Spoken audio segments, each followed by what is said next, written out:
अनुभवी एवं हाई qualified staff के साथ इफेक्टिव स्टडी एनवायरमेंट देने वाली इंस्टीट्यूट यानी IIN institute, 3rd floor, Gulshan tower, Jai Stambh square, Amravati. संपर्क 76 205 33 664। अब आपके सपनों की उड़ान को पंख लगाएगा IIN।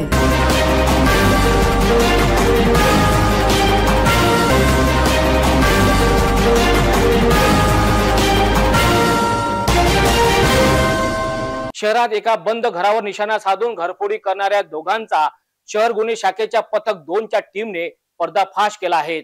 दोन्ही आरोपीकडून मुद्देमाल सुद्धा जप्त केले आहेत। दोघांची कसून चौकशी केली असता तब्बल गाडगेनगर पोलीस स्टेशन सह अनेक पोलीस स्टेशन हद्दीतील अनेक घरफोडीच्या घटना उघडकीस आल्या। या कारवाईत पोलीस पथकाने सोन्याचे चांदीचे दागिने यासोबतच 7,25,000चा मुद्देमाल जप्त केला। शहरातील बंद घरांना टार्गेट करून घरफोडी करणारी टोळीचे बिंग अखेर शहर गुन्हे शाखा पथक 2ने उघडकीस आणले। गाडगेनगर पोलीस स्टेशन हद्दीतील पंचवटी कॉलनीत राहणारे रुपेश श्रीधर बेलसरे हे 15 मेच्या दिवशी घराला कुलूप लावून आपल्या कुटुंबासह बाहेरगावी गेले होते। या दरम्यान अज्ञातांनी घराचे कुलूप तोडून घरातील सोन्या चांदीचा ऐवजसह रोख रक्कम आणि CCTV कॅमेरा DVR असा ऐकून 37,000चा मुद्देमाल चोरी केला होता। या घटनेची तक्रार गाडगेनगर पोलीस स्टेशनमध्ये दाखल करण्यात आली। या गुन्ह्याचा तपास करीत असताना गुप्त माहितीवरून शहर गुन्हे शाखा पथक 2ने आरोपीचा शोध घेतला। या प्रकरणात लालखडी इमामनगर राहणारा 31 वर्षीय मेहबूब खान वल्द समीर उल्ला खान याच्या सोबतच नालसापुरा राहणारा 31 वर्षीय मोहम्मद शोयब वल्द मोहम्मद शाबीर या दोघांना ताब्यात घेतले। आरोपीकडून 7,25,000चा मुद्देमाल सुद्धा यावेळी जप्त करण्यात आला। दोन्ही आरोपीकडून शहरातील तब्बल 12 घरफोडीची कबुली आरोपींनी पोलिसांसमोर दिली आहेत। ही कारवाई शहर पोलीस आयुक्त नवीनचंद्र रेड्डी यांच्या आदेशाने शहर गुन्हे शाखा पोलीस निरीक्षक राहुल आठवले यांच्या नेतृत्वात सहाय्यक पोलीस निरीक्षक महेश इंगोले, सहाय्यक पोलीस निरीक्षक सत्यवान भुयारकर, पोलीस उपनिरीक्षक संजय वानखडे, पोलीस उपनिरीक्षक राजेंद्र काळे, पोलीस कर्मचारी जावेद अहमद, गजानन ढेवले, दीपक सुंदरकर, संग्राम भोजने आदी पोलीस कर्मचाऱ्यांनी केली आहेत। टीमने नागपुरी गेट परिसरात राहणारे 2 आरोपींना अटक केलेली आहे, ज्यांनी शहरामध्ये 12 घरफोड्या मागच्या 2 महिन्यामध्ये केल्याची निष्पन्न झालेली। ते सर्व 12 घरफोडी डिटेक्शन झालेला आहे आणि मोठ्या प्रमाणात त्याच्यात रिकव्हरी सुद्धा त्यांच्याकडून मुद्देमालाची करण्यात आलेली आहे। यामध्ये आणखी रिकव्हरी करण्याची प्रयत्न सुरू आहे। जेवढे मुद्देमाल गेलेला होता आतापर्यंत 7.5 लाखाचं सोना आणि चांदीचे दागिने हे या आरोपींनी ज्या व्यक्तीकडे विकले होते, ज्या सोनाराकडे ठेवले होते, त्याच्याकडून रिकव्हरी करण्यात आलेली आहे। सर, हे सोनं कुठून मिळालं? ज्वेलरचं नाव ते आता आरोपीच्या रिकव्हरीमध्ये डिटेल्स तुम्हाला मिळतील। आता वळूया पुढील बातमीकडे। अमरावती ग्रामीण पोलीस विभागाच्या वतीने 19 जून पासून पोलीस भरती मैदानी परीक्षेला सुरुवात करण्यात आली। शहरातील जोग स्टेडियम येथे मैदानी परीक्षा संपली असताना आता 5 जुलैपासून महिला पोलीस भरतीला सुरुवात करण्यात आली। यात सकाळी 1188 महिलांनी हजेरी लावली। सर्वात आधी कागदपत्रे तपासणी करून मैदानी परीक्षेला सुरुवात करण्यात आली। पहिल्याच दिवशी 100 मीटर, 800 मीटर आणि गोळाफेक मैदानी परीक्षा घेण्यात आली। पोलीस विभागाच्या वतीने राज्यभरात पोलीस भरतीला 19 जून पासून मैदानी सराव परीक्षेला सुरुवात करण्यात आली। यात अमरावती ग्रामीण पोलीस विभागाच्या वतीने शहरातील जोग स्टेडियम मैदानावर पुरुष पोलीस भरती मैदानी परीक्षेला शांततेत संपन्न झाली। आता 5 जुलैपासून महिला पोलीस भरतीला सुरुवात करण्यात आली। ग्रामीण पोलीस अधीक्षक विशाल आनंद यांच्या मार्गदर्शनात अनेक पोलीस अधिकाऱ्यांच्या नेतृत्वात सकाळपासून शांततेत मैदानी परीक्षा घेण्यास सुरुवात झाली आहे। 5 जुलैच्या पहिल्याच दिवशी 1500 पैकी 1188 महिला मैदानी परीक्षा देण्यासाठी हजर झाल्या। यात सर्वात आधी महिलांचे कागदपत्रे, उंची, वजन मोजण्यात आल्या। नंतर त्यांना मैदानी परीक्षेकरिता मैदानावर पाठविण्यात आले। 1188 महिलांची गोळाफेक, 100 मीटर धावणेसह 800 मीटर अंतर धावणे मैदानी परीक्षा घेण्यात आली। संपूर्ण पोलीस भरती प्रक्रिया इन कॅमेऱ्यात घेण्यात आली। येणाऱ्या 10 जुलैपर्यंत मैदानी परीक्षा घेण्यात येणार असल्याची माहिती भरती प्रक्रिया अधिकारी तसेच गुन्हे शाखा पोलीस निरीक्षक किरण वानखडे यांनी आमच्या सिटी न्यूजकडे स्पष्ट केली। ग्रामीण जिल्हा पोलीस दलात 19 तारखेपासून पोलीस भरतीच्या फिजिकल एक्झामसाठी सुरुवात झालेली आहे। आणि आज रोजी महिलांची फिजिकल एक्झाम सुरुवात झाली. आजचा पहिला दिवस होता. महिलांची फिजिकल एक्झाम आजपासून ते 10 तारखेपर्यंत चालणार आहे आणि दररोज आम्ही 1500 कॅन्डिडेट, लेडीज कॅन्डिडेट बोलावत आहोत. 1500 उमेदवारापैकी आज 1188 उमेदवार हजर आल्या होत्या. त्यापैकी 182 अपात्र झाल्या, काही हाईटमध्ये तर काही डॉक्युमेंटमध्ये, आणि 1004 उमेदवार फिजिकलसाठी पात्र झाल्या. त्यांची फिजिकल घेण्यात आली आहे. आता हीच प्रक्रिया आम्ही कंटिन्यू राबवणार आहे. आज जी महिलांची फिजिकल सुरुवात झाली, काल रात्रीला पाऊस पडल्यानंतर ग्राउंडची पुरेशी ग्राउंडला झाकून आणि पुरेशी जी ट्रॅक आहे त्याची काळजी घेऊन जेव्हा ट्रॅक धावण्यायोग्य झाला तेव्हा 7:54 पहिली महिला कॅन्डिडेट आम्ही ग्राउंडमध्ये एंट्री दिली आणि त्यानंतर पुढच्या प्रोसेस करत जवळपास 8:30-9च्या दरम्यान आम्ही फिजिकल चालू केले एक्झॅक्टली. तर आजचे 1004 महिला उमेदवारांची फिजिकल झालेली आहे. आता वळूया पुढील बातमीकडे. घरकाम करणाऱ्या पीडित शीतली थापा या महिलेला चोरीच्या संशयात गाडगेनगर पोलिसांनी 9 जूनच्या दिवशी तिला बेदम मारहाणीच्या प्रकरणात मानवाधिकार आयोगाने संबंधित पोलिसांना नोटीस बजावल्याने इकडे आधी पोलीस आयुक्त नवीनचंद्र रेड्डी यांनी चौकशीचे आदेश दिले आणि दोषी पोलीस अधिकारी कर्मचाऱ्याविरुद्ध धड कारवाई केली होती. तर आता हाच प्रश्न आमदार यशोमती ठाकूर यांनी लक्षवेधी दरम्यान विधानसभेत सादर केल्याने याच घटनेत पुन्हा गाडगेनगर दोषी पोलिसांविरुद्ध कसून चौकशीला सुरुवात करण्यात आली आहे. शीतली थापा या महिलेला मारहाण प्रकरणात चौकशीचे सूत्रे राजापेठ एसीपी जयदत्त भवर यांच्याकडे सोपवण्यात आल्यानंतर 4 जुलैला थापा दाम्पत्यांना सन्मानाने बोलावून त्यांना सिटी कोतवाली पोलीस स्टेशन मध्ये अनेक प्रश्न विचारण्यात आले. बहुचर्चित ठरलेलं घरकाम करणाऱ्या शीतली थापा यांना गाडगेनगर पोलिसांनी चोरीचा संशयात ताब्यात घेऊन 9 जूनला बेदम पिटाई केली होती. महिला पोलीस वगळून गाडगेनगर पोलिसांनी तिच्यावर 3rd डिग्रीचा वापर करीत त्यांना बेदम मारहाण केली होती. हीच घटना पीडित शीतली थापा आणि त्यांच्या कुटुंबाने आमच्या सिटी न्यूज कार्यालय गाठून आपली व्यथा स्पष्ट केल्याने याच घटनेचे अनेक वृत्तांत आमच्या सिटी न्यूजने प्रसारित केले. घटनेची सत्यता जाणून घेतली. या घटनेची दखल पोलीस आयुक्त रेड्डी यांनी घेत डीसीपी सागर पाटील यांच्याकडे चौकशी करण्याचे आदेश दिले. तर इतकेच हेच प्रकरण राज्य मानवाधिकार आयोगाकडे दाखल झाल्याने यावर आयोगाने पोलीस आयुक्त रेड्डीसह गाडगेनगर पोलिसांना कारणे दाखवा नोटीस बजावली. पोलीस आयुक्त यांनी या प्रकरणात गाडगेनगर पोलीस निरीक्षक हेमंत गिरमे यांना कंट्रोल अटॅच करण्यात आले, तर पोलीस उपनिरीक्षक सह इतर पोलीस कर्मचाऱ्यांना निलंबित केले होते. नंतर याच प्रकरणाची दखल घेत ॲडव्होकेट यशोमती ठाकूर यांनी विधानसभेत गाडगेनगर दोषी पोलिसांना सखोल चौकशी करून कारवाई करण्याची मागणी केली होती. आता या प्रकरणात गाडगेनगर दोषी पोलिसांची पुन्हा सखोल चौकशीला सुरुवात झाली आहे. पोलीस आयुक्त रेड्डी यांनी पुन्हा चौकशी राजापेठ एसपी जयदत्त भवर यांच्याकडे सोपवली. 4 जुलैला सिटी कोतवाली पोलीस स्टेशन येथे थापा कुटुंबांना सन्मानाने बोलवून घडलेल्या प्रकरणावर विचारणा करण्यात आली. पीडित महिला शीतली थापा आणि पती चंद्रबहादूर थापा यांना तब्बल 1.5 तास घडलेल्या घटनेवर माहिती विचारून त्यांचे बयान नोंदविण्यात आले. एसीपी जयदत्त भवरसह सिटी कोतवाली दुय्यम पोलीस निरीक्षक ज्योती विल्लेकर यांनी गाडगेनगर पोलीस स्टेशन मधील किती पोलिसांनी मारहाण केली असे प्रश्न सुद्धा विचारण्यात आले. 1.5 तास विचारणा करून थापा दाम्पत्यांना सन्मानाने पोलिसांच्या वाहनात त्यांच्या घरी सोडण्यात आले. चौकशी अंती आता गाडगेनगर दोषी पोलिसांवर कोणकोणते गुन्हे दाखल करून कारवाई होणार याकडे आता सर्वांचे लक्ष लागले आहे. आज ये कोतवाली पुलिस चौकी आ रखे हैं हम बयान के लिए. तो आज सर जी ने बयान लिया हम लोगों से कि क्या हुआ, कैसे हुआ, कितने तारीख को काम पर लगे बोल के बयान लिया और ये सब बयान हम लोग ने दिया कि ऐसे ऐसे हुआ 6 तारीख से लेके अब 9 तारीख तक ऐसा ऐसे पूछताछ लगभग हो गया. आपका आधा 1 घंटा लगभग हो गया हम लोगों का पूछताछ. क्या पूछा आपको? हम लोगों को पूछा अब कैसे हुआ, कहाँ से क्या, किसने रिपोर्ट लिखाया, कैसा पुलिस लोग ने अब तुम लोगों के साथ में सलूक किया, कैसा कैसा किया, यही सवाल किया उन्होंने. उसके बाद में पुलिस ने एक्शन लिया तो उसके बारे में आपके क्या इरादा है बोला. तो हम लोग ने बोला पुलिस ने एक्शन लिया, बहुत जल्दी काम किया, हम लोग पुलिस के आभारी गए. हम लोग ने बोला तो आभारी रहेंगे हम लोग. और सिटी न्यूज़ वाले के भी हम आभारी हैं.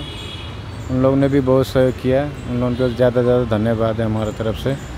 या घटनेत गाडगेनगर पोलीस स्टेशनचे आणखी कोणते पोलीस सहभागी आहेत का असे अनेक प्रश्न विचारून 1.5 तास विचारणा करण्यात आली.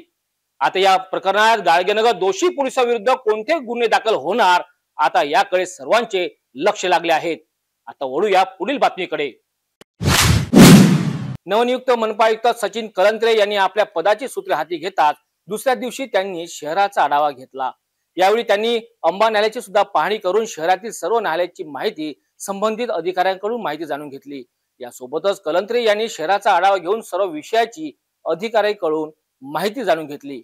महानगरपालिका आयुक्त सचिन कलंत्रे यांनी गुरुवार दिनांक 4 जुलै 2024 रोजी शुक्रवार बाजार, नवसारी, आराधना स्पॉट, कठोरा रोड, इतवारा बाजार, फैजलपुरा, मशानभूमी, बुधवारा, गाडगेनगर, पंचवटी चौक, विश्वरत्न डॉक्टर बाबासाहेब आंबेडकर चौक आदी परिसरांचा आढावा घेतला।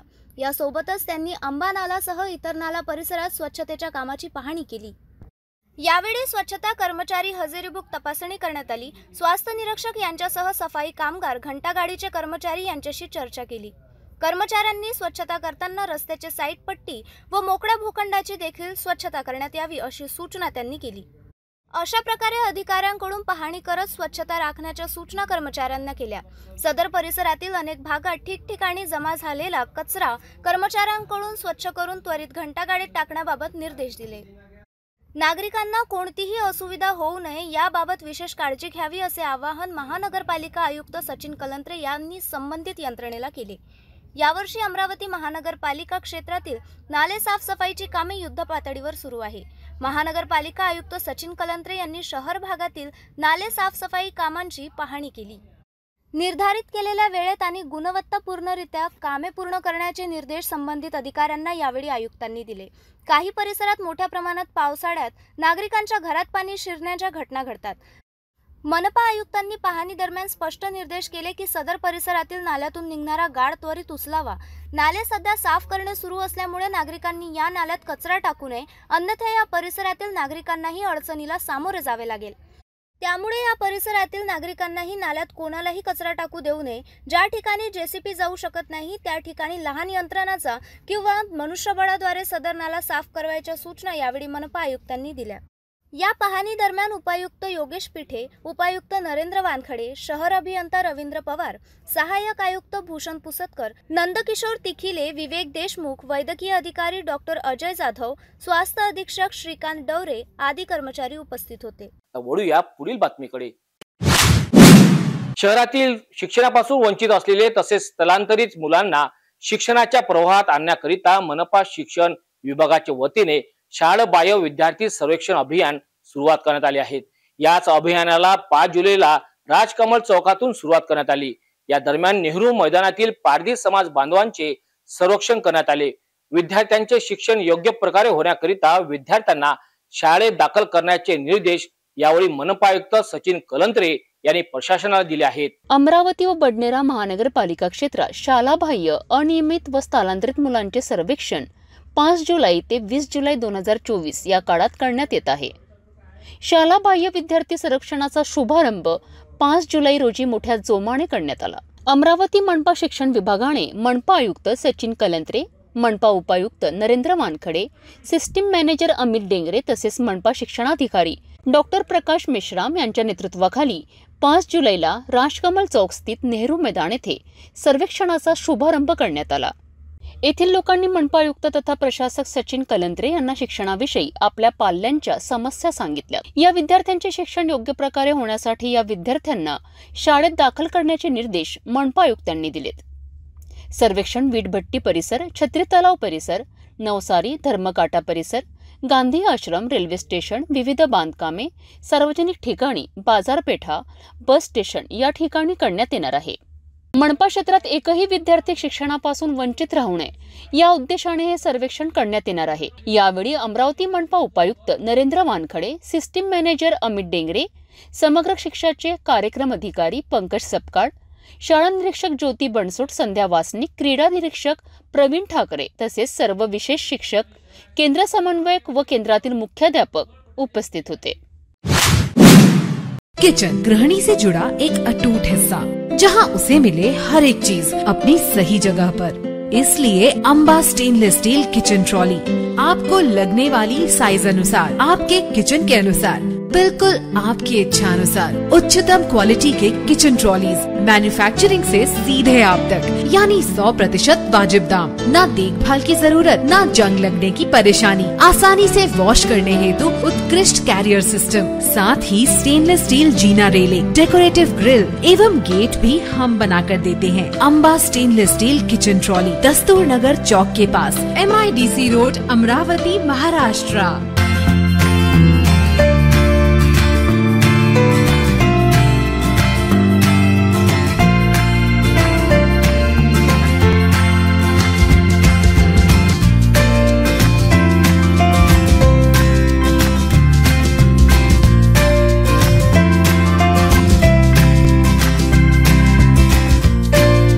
संपूर्ण लग्न बसता आराधना जवाहर रोड अमरावती।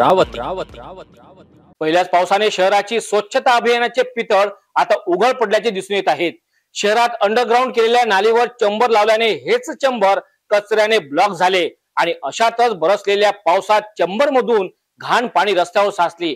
ही अवस्था इरविन चौकात गुरुवारी दिसून आली। एकीकडे उतार रस्त्यावरून वाहत असलेले पावसाचे पाणी तर चंबर ब्लॉक झाल्याने त्यातून निघालेल्या घाण पाण्याने इरमय झाले। यावर मनपा आयुक्त सचिन कलंत्रे यांना विचारणा केली असता सार्वजनिक बांधकाम विभागाच्या अधिकाऱ्यांसोबत बोलून यावर करणार अशी माहिती त्यांनी स्पष्ट केली। अमरावती शहरात 4 जुलैच्या संध्याकाळी जोरदार पावसाने हजेरी लावल्याने पावसाने अनेक मोठे लहान तुडुंब वाहू लागले। अशातच डॉक्टर बाबासाहेब आंबेडकर चौक म्हणजेच आधीच्या इरविन चौकात रस्त्यावरच पावसाचे आणि चेंबरच्या घाण पाण्याचे चौक जलमय झाल्याचे दिसून आले। या परिसरात अंडरग्राउंड नाली बांधण्यात आल्या, त्यात काही ठिकाणी सिमेंटचे चेंबर लावण्यात आले आणि हेच चेंबर कचऱ्याने ब्लॉक झाल्याने चेंबरमधून घाण पाणी रस्त्यावर साचत आहे। अशा परिस्थितीत अति वर्दळ असलेल्या डॉक्टर बाबासाहेब आंबेडकर चौकात पाऊस बरसला तर तलावाची स्थिती निर्माण होत आहे। यावेळी अनेक संघटनांनी अनेक वेळा महानगरपालिकेला निवेदन सुद्धा सादर केले, मात्र अद्यापपर्यंत यावर कोणताही तोडगा निघू शकला नाही। यावर आमच्या प्रतिनिधीने मनपा आयुक्त सचिन कलंत्रे यांना विचारणा केली असता शहराचा आढावा घेतला। PWDच्या अंतर्गत येणारे काम, यावर योग्य मीटिंग आणि चर्चा करून हे काम पूर्ण करू अशी शाब्दिक माहिती यावेळी स्पष्ट करण्यात आली। आता वळूया पुढील बातमीकडे। हल्ली पावसाळ्याला सर्वत्र सुरुवात झाली। या दरम्यान आता सर्वत्र परिसर स्वच्छ ठेवणे सर्वांचे कर्तव्य आहे। मात्र रुग्णालयात तर अति काळजी घेणे आवश्यक असताना रुग्णालयातच स्वच्छताच्या 3-13 वाजल्याचे दिसून येत आहेत। अमरावती जिल्ह्यातील एकमेव सर्वात मोठे आणि ब्रिटिशकालीन असलेले जिल्हा स्त्री सामान्य रुग्णालय आहे। याच रुग्णालयात दररोज शेकडो गरोदर माता रुग्णालयात दाखल होत असतात। मात्र याच रुग्णालयात आता कमालीची अस्वच्छता दिसून आली आहे। एकीकडे पावसाळ्याचे दिवस असताना स्वच्छता ठेवणे अति गरजेचे झाले आहे। त्यात रुग्ण नातेवाईक यांनी सुद्धा रुग्णालयात घाण करू नये असे आवर्जून आवाहन करीत असताना सुद्धा या रुग्णालयात घाणीचे साम्राज्य दिसून आले। जिल्हा स्त्री रुग्णालयाच्या भिंती गुटख्याच्या पिचकारीने रंगवलेल्या दिसून आल्यात। रुग्णालयाच्या परिसरात अस्वच्छता दिसून आली। यामुळे नक्कीच साथीच्या आजाराला निमंत्रण मिळाल्याशिवाय राहणार नाही। रुग्णालयात दिवस रात्र मेळघाट पासून तर दूरवरून गरोदर महिला दाखल होत असतात। याच रुग्ण परिसरात ये-जा करणाऱ्या रस्त्यावर सुद्धा खड्डे निर्माण झाल्याने गरोदर मातांना मोठा त्रास सहन करावा लागत आहे। या प्रकरणावर जिल्हा आरोग्य विभागासह जिल्हा स्त्री रुग्णालय प्रशासन उदासीन असल्याचे यावेळी दिसून आलेत। आता वळूया पुढील बातमीकडे। पावसाळा ऋतूला सुरुवात झाली आहे। अशात प्रत्येक खासगीसह शासकीय रुग्णालयात साफसफाई होणे अतिशय गरजेचे आहे। मात्र अमरावती जिल्ह्यातील सर्वात मोठे आणि एकमेव असलेल्या जिल्हा सामान्य रुग्णालयातच घाणीचे साम्राज्य पसरले आहेत। वार्डात घाणीचे साम्राज्य दुर्गंधी पसरल्याने रुग्ण त्रस्त झाले आहेत। पिण्याच्या पाण्याची टाकी तर आहे, मात्र ती सुद्धा स्वच्छ नाहीत। यावर जिल्हा शल्य चिकित्सक डॉक्टर दिलीप सोंदाडे यांचे विशेष लक्ष नसल्याचे यावेळी रुग्ण नातेवाईकात दिसून येत आहेत। अमरावती जिल्ह्यातील प्रशासकीय जिल्हा सामान्य रुग्णालयामध्ये मध्यमवर्गीय तसेच सर्वसामान्य रुग्ण उपचाराकरिता नेहमी दाखल होत असतात। एकीकडे या रुग्णालयात बाह्य रुग्णसह दाखल होणाऱ्या रुग्णात मोठी गर्दी असते। दररोज उपचारासाठी मोठ्या प्रमाणात गर्दी दिसून येते। तसेच दुसरीकडे रुग्णालयात मोठ्या प्रमाणात अस्वच्छता सुद्धा दिसून येत आहे। रुग्णालयात पिण्याच्या पाण्याची टाकी तर आहे, पण अस्वच्छ असल्याचे येथील रुग्ण पुन्हा रुग्णच राहणार अशी शक्यता दिसून येत आहे। जिल्हा सामान्य रुग्णालयाच्या परिसरामध्ये खूप मोठ्या प्रमाणामध्ये दुर्गंधी पसरलेली दिसून आली। यावर आमचे प्रतिनिधी जिल्हा शल्य चिकित्सक डॉक्टर दिलीप सोंदाडे यांना विचारले असता त्यांचे सुद्धा कमालीचे दुर्लक्ष दिसून आले। अमरावती येथील जिल्हा सामान्य रुग्णालयामध्ये अनेक ठिकाणचे लोक आपल्याला रोज उपचाराकरिता दाखल होताना दिसून येतात.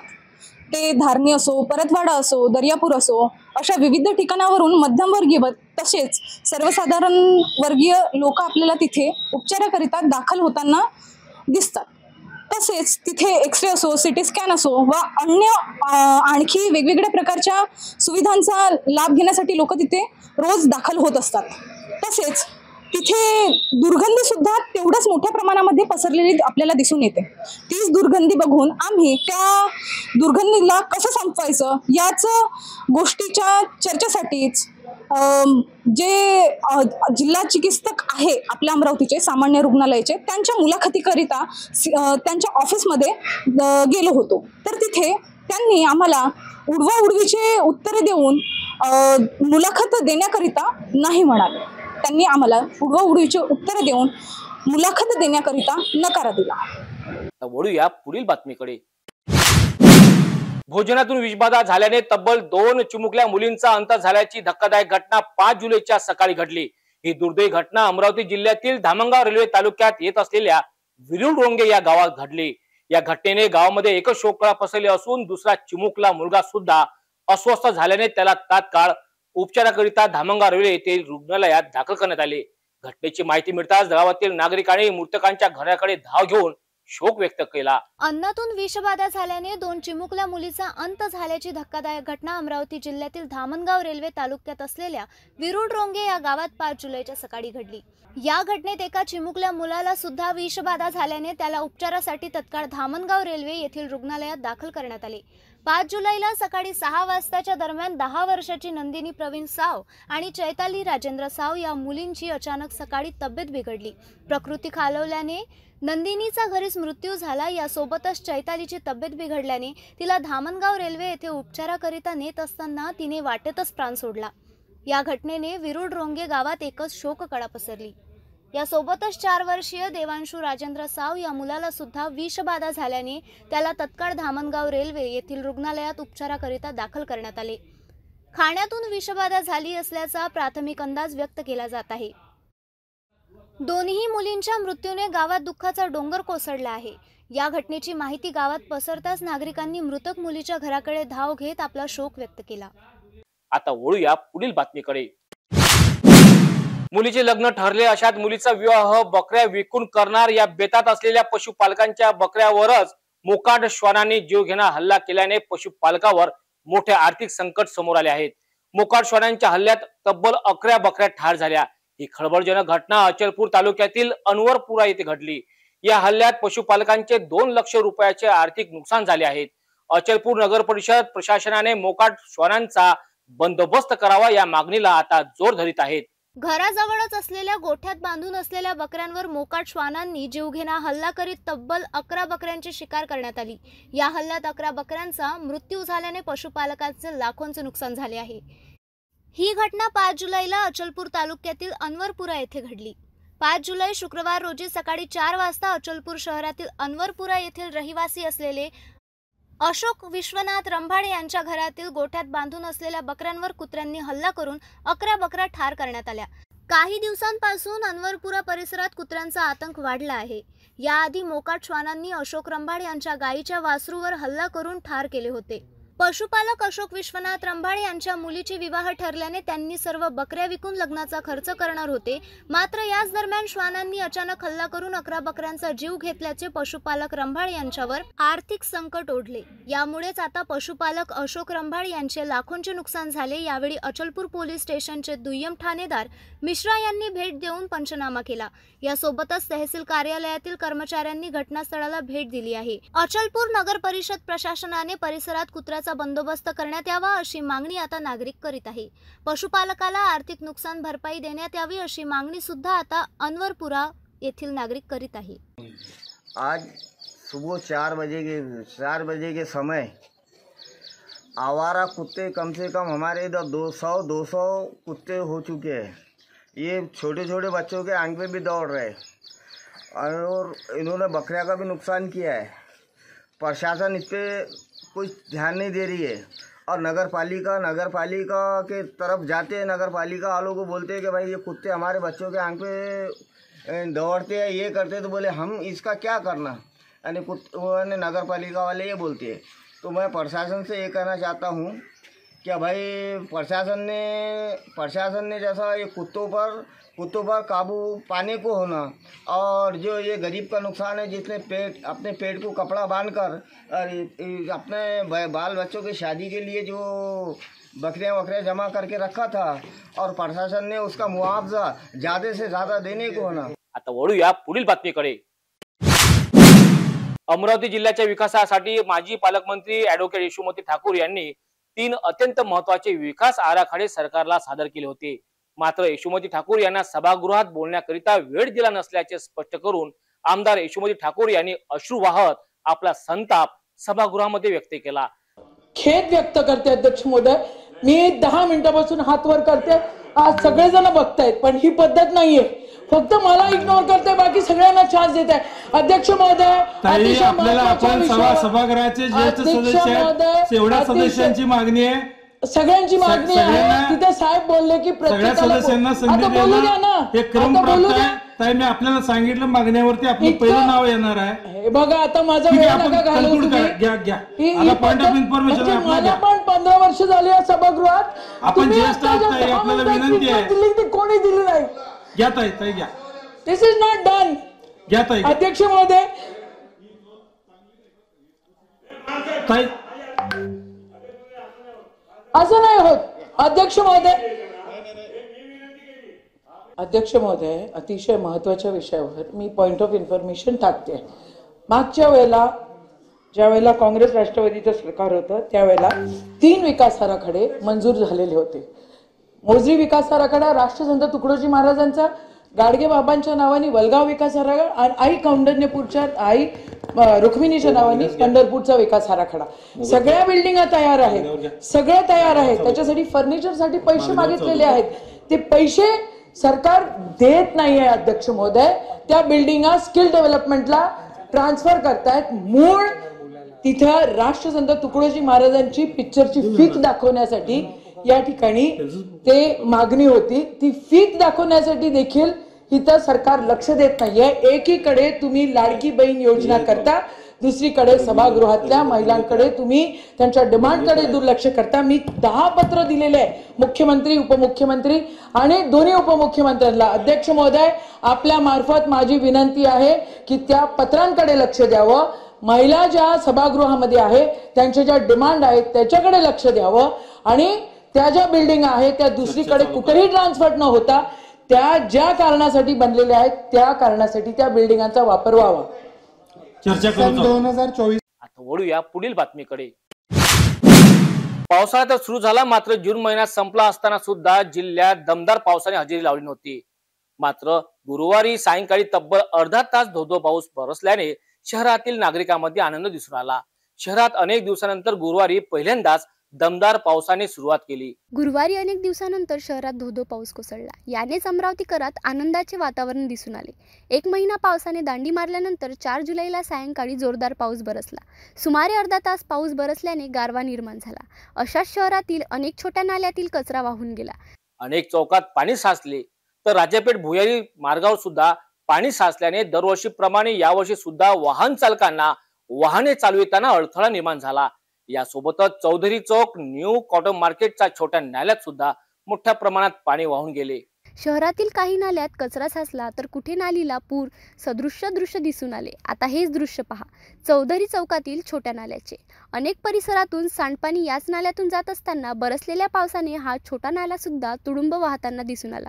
तर दुसरीकडे न्यू कॉटन मार्केटच्या छोट्या नाल्यातून पूर सदृश्य दृश्य नजरेस दिसून आले।